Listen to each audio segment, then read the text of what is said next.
Nagsimula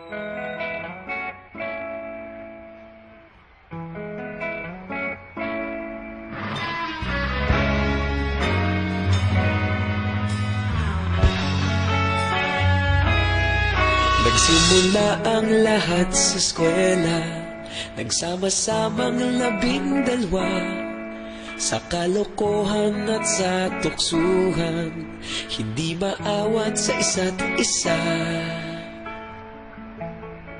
Madalas ang standby sa cafeteria, isang barkada na kay saya.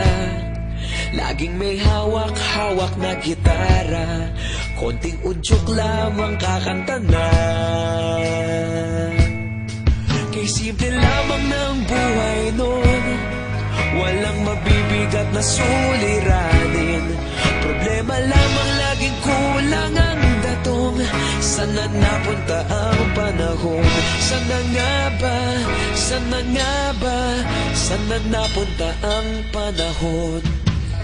Sana nga ba? Sana nga ba?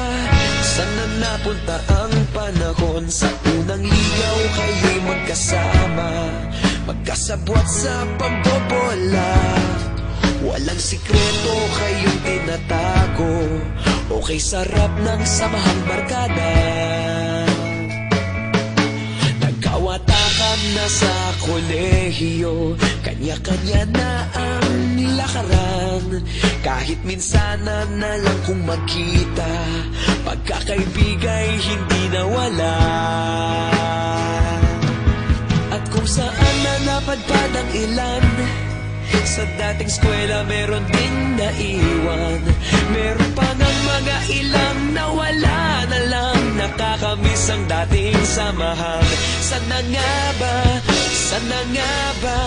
Sana nga bang barkada ngayon? Sana nga ba? Sana nga ba? Sana nga bang barkada ngayon?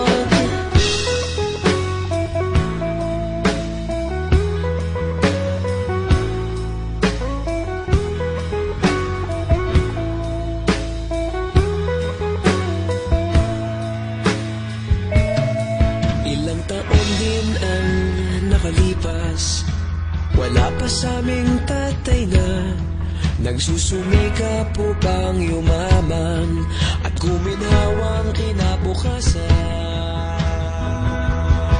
Paminsan-minsan kami nagkikita, mga naiwan at natira. At gaya nung araw namin sa eskwela, pag magkasama'y nagwawala.